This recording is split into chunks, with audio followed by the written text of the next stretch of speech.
Di sini aku membahas tentang hal yang pernah terjadi pada mereka. Halo, assalamualaikum. Terima kasih buat kalian yang udah klik video ini. Oke, lanjut ke ceritanya ya. Jadi di sini tuh aku mau ceritain tentang pengalaman seseorang. Jadi nama dia ini Dian. Dian waktu umur 27 tahun itu kebetulannya lagi nggak memiliki pekerjaan gitu, nggak tahu karena dia berhenti kerja atau di PHK. Jadi waktu itu dia tuh benar-benar kayak butuh kerjaan lah. Terus dia kayak nanya ke teman-teman dia kayak ada tahu lowongan pekerjaan gak gitu, terus nanti kalau tahu hubungin ya.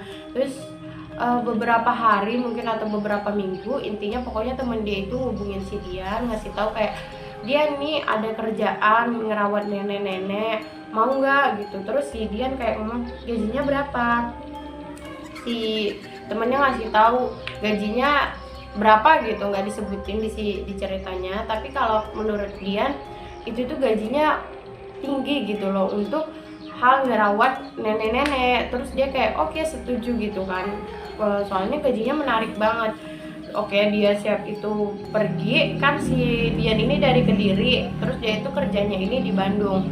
Akhirnya dia menghubungin keluarga dari si nenek-nenek yang mau dirawat, itu bernama Mbak Rike. Jadi Mbak Rike setelah dihubungin, akhirnya pergilah si Dian ini ke rumah itu.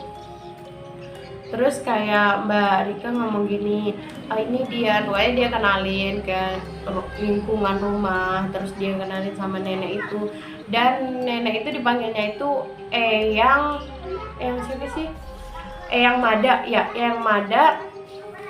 Nah, terus kayak dia ngelihat Eyang Mada ini kayak nenek-nenek yang mukanya itu kalem, lembut. Kalau dilihat dari sekarang kayak bisa diperkirain nih, oh ini kayaknya nenek-nenek waktu mudanya cantik gitu. Terus ya kayak bener-bener wajah tua yang lembut gitu. Terus si Rike itu kebetulan dia ini kerja di Belanda, jadi mungkin besoknya dia langsung pergi ke Belanda. Dia tuh pulang juga karena buat nyari orang yang kerja ngerawat neneknya. Terus setelah udah dikasih tahu neneknya, lingkungannya, gajinya, udah deal lah semuanya, si Rike akhirnya pulang ke Belanda. Malam pertama itu, oh ya, aku belum kasih tahu kalau yang Mada ini tuh lumpuh gitu. Jadi kayak benar-benar cuma bisa duduk di kursi roda. Ya kalau seandainya dia nggak digerakin ya nggak bisa gerak atau nggak bisa pindah, pokoknya gitu. Terus setelah dia merawat nenek itu, akhirnya malam-malamnya tidur kan. Pas dia tidur, jadi posisi tidurnya itu kan rumahnya itu besar gitu ya, rumah besar. Akhirnya si nenek itu punya kamar sendiri, sedangkan si Diannya tidur di ruang tengah gitu loh, yang masih dekat sama nenek itu. Jadi kalau nanti si nenek manggil, dia dengar gitu.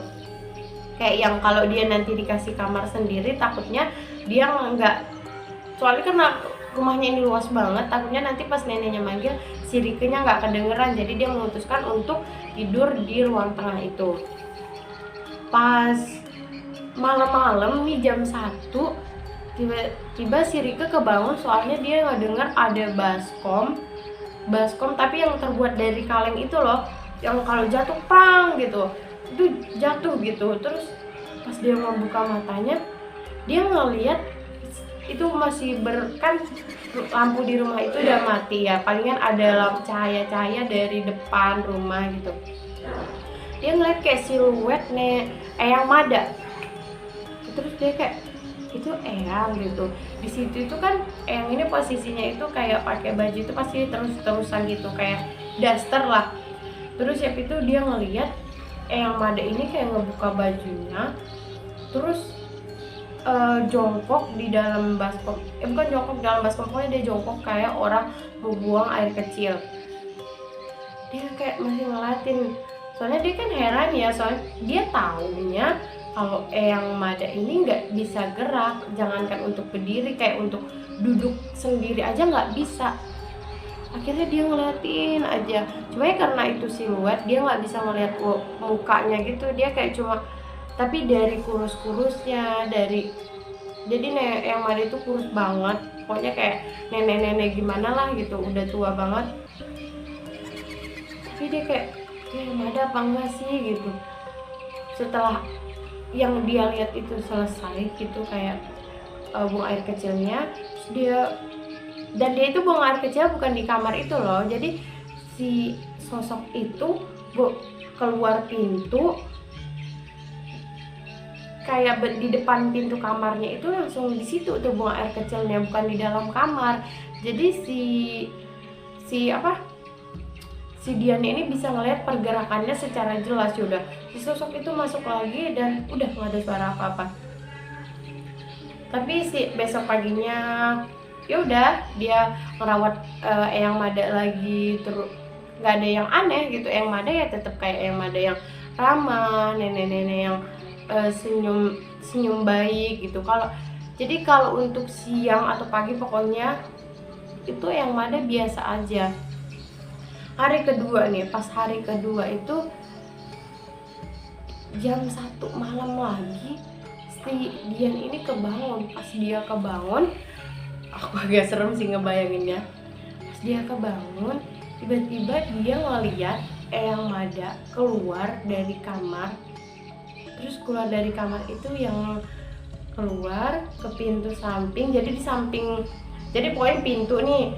Terus kalau nanti si Eyang Mada keluar, di kirinya atau di kanannya gitu ada kaca. Terus Eyang Mada itu gini-giniin rambutnya loh, gini-giniin rambutnya. Di situ tuh ada cahaya masuk, kayak cahaya gitu yang ngeliatin kalau itu bener-bener Eyang Mada. Terus dia kayak, itu Eyang Mada gitu loh. Terus habis itu dia kan Eyang Mada ini rambutnya pendek, terus Eyang Mada gini-giniin yang nggak ada sesuatu yang diginiin. Itu kayak ibarat kata orang halu doang, halu-halu punya rambut gitu. Terus habis itu setelah Eyang Mada selesai ngeliat di kaca cermin tuh, Eyang Mada muter gitu loh, muter balik badannya. Dan tiba-tiba dia gini nih, ngebayangin ya, nenek-nenek kurus udah tua banget, terus dia itu jalan tapi gini gitu, terus sama kakinya itu jijit gitu, kakinya jijit gitu-gitu. Terus kayak ngedeketin si Dian tuh aku pura-pura tidur aja. Terus udah deket dia kayak ngeliatin si Dian, sebalik lagi ke kaca, terus jalan lagi. Itu bener-bener yang serem gitu loh jalannya gitu, kayak nenek-nenek. Pokoknya serem deh ngebayanginnya. Pokoknya gitu-gitu terus gitu sampai jam berapa gitu si Diannya nggak merhatiin. Terus masuk ke kamar, udah nggak ada suara apa-apa lagi. Akhirnya besok paginya si Dian itu nanya gini, Eyang kalau malam kebangun ya gitu. Terus Eyangnya bilang, enggak, orang Eyang tidur kok, pules gimana. Lagian kan saya memang nggak bisa gerak gitu loh, nggak bisa gerak sendiri. Jangankan yang aku bilang tadi, jangankan untuk diri jalan kayak gitu, untuk duduk sendiri aja nggak bisa. Terus dia dikasih tahu, iya ya, soalnya kok Dian 2 hari ini ngelihat Eyang jalan terus ya. Si Eyang juga kayak yang dia juga nggak ngerti gitu loh sama pernyataan si Dian. Oke, malam ketiga nih, masih sama itu, pasti jam 1 tiba-tiba si Dian itu kayak ngedengar suara orang langkah, tapi dia tuh udah kayak bisa nebak ini pasti Eyang gitu. Terus saat itu kayak suara itu hilang gitu loh. Dia tuh kan masih merem, cuma ya kayak dengar suara gitu, nggak yang langsung buka mata gitu. Terus pas dia mau buka matanya, jreng, itu bener-bener yang kayak, kamu ngebayangin gak sih, aku paling serem itu kayak gitu, kayak kita tutup mata terus buka, langsung ada di deket banget yang langsung dipelototin gitu. Terus si Eyangnya bilang gini, turu gitu. Dan si Eyangnya itu kayak senyum, tapi senyumnya itu yang gitu, kayak yang horor gitu, bukan bukan senyum ramah ya, terus senyum kayak ngejek gitu loh, kayak takut ya, ibarat kata kayak gitu tuh. Habis dia ngeliatin gini depan matanya, dia bilang turu, dan habis itu dia senyum. Si dia memang langsung kayak dia langsung lari dari tempat dia tidur pergi keluar. Setelah dia di teras, dia telepon teman-temannya kan. Tapi karena mungkin itu jam 1, mungkin kejadiannya jam udah setengah 2 ya masuknya, itu nggak ada temennya yang bisa datang.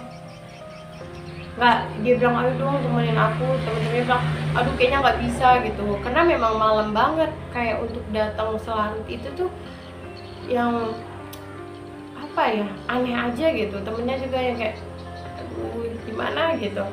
Terus siapa itu akhirnya karena si Dian juga takut, dia sampai pagi itu ada di teras.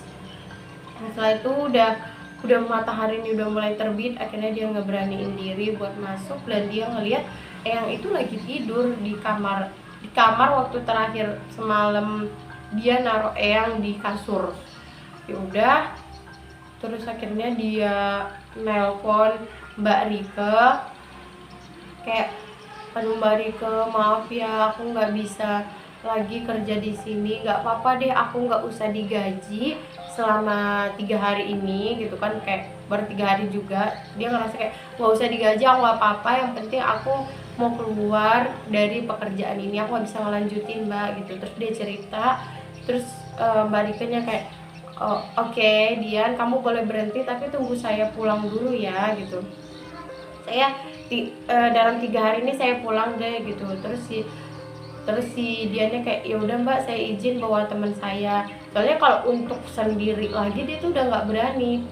Akhirnya dia bawa temennya, dan selama 3 malam itu nggak ada yang aneh, nggak ada yang tiba-tiba yang Mada bangun apa, itu nggak ada.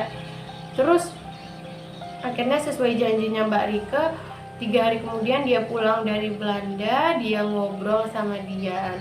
Dian cerita kan kayak yang dia alamin. Terus si Mbak Rikenya ini nggak ada yang tampang kayak masa sih gitu, nggak ada yang kaget gitu, nggak ada. Dia benar-benar mendengarin, oke ya. Terus akhirnya setelah itu dia cerita, iya sebenarnya saya juga itu ngerasa aneh, saya ngerasa bahwa Eyang Mada sekarang itu bukan Eyang Mada yang aku kenal gitu. Kayak dia ngerasa sampai dia mikir Eyang Mada itu sebenarnya udah meninggal. Jadi 2 tahun terakhir itu bukan 2 tahun terakhir, maksudnya 2 tahun yang lalu Eyang Mada itu pernah meninggal, tapi meninggalnya itu 2 jam kemudian bangkit lagi. Setelah bangkit lagi dari kematiannya, ya udah Eyang Mada itu berubah. Terus siap itu jadi si Mbak Rikenya juga cerita kalau suaminya ini kayak masih bisa lah untuk kayak urusan-urusan gaib gitu, itu masih agak tahu. Dan suaminya bilang iya, jadi Eyang Mada ini dulunya itu punya ilmu gitu loh, ilmu gaib. Jadi setahu aku juga nih, kalau orang yang pakai kayak susuk, pokoknya pakai sesuatu yang negatif, hal yang nggak bener, pasti itu kayak meninggalnya atau apanya itu tuh kayak susah gitu loh. Terus habis itu dia ngerasa kalau Eyang Mada ini sebenarnya bukan Eyang Mada yang asli, tapi si jin atau ilmu dulu waktu mbahnya ini pakai itu ngefek sampai ke hari tua dia ini sekarang gitu. Terus Mbak Rika juga udah selesai cerita itu, dia bilang Dian please 2 hari lagi deh buat aku nyari pengganti kamu gitu. Terus si dia ngomong maaf Mbak, bener-bener aku itu nggak bisa lagi gitu, kayak up nggak mau lagi deh. Terus Mbak Rikanya kayak nggak bisa, dia udah usaha maksain tapi nggak bisa. Ya udah kalau gitu dia izinin, terus dia kasih gaji, walaupun si dia nolak tapi tetap dia kasih gaji, ini gaji kamu gitu. Terus selesai itu si Dian pergi, dia nggak tahu lagi apakah Mbak Rika menemukan orang baru atau gimana solusinya. Jadi di sini ya kayak kita, aku juga pernah dengar aku dengar nih ada cerita orang pakai susuk dan dia itu matinya itu benar-benar lama banget, atau kita nggak tahu kasusnya sama kayak yang Mada ini atau gimana, tapi itu benar-benar sampai keluarganya bingung gitu, ini kenapa gitu, dicek rumah sakit ya nggak kenapa-napa, tapi dia itu yang nggak bisa gerak juga, ya dibilang meninggal juga pada udah tua banget ya enggak gitu. Terus dia itu kayak kesakitan banget gitu dah, pokoknya benar-benar kayak susah gitu. Jadi di sini kayaknya nggak usah deh pakai coba-coba ilmu-ilmu yang aneh-aneh, apalagi sampai bersekutu sama jin, setan, sama aja lah pokoknya, sama kayak gitu nggak usah coba-coba, yang bener-bener aja pokoknya jadi manusia mah. Cukup sekian ceritanya, see you di cerita selanjutnya. Jangan lupa subscribe dan nyalain loncengnya. Thank you.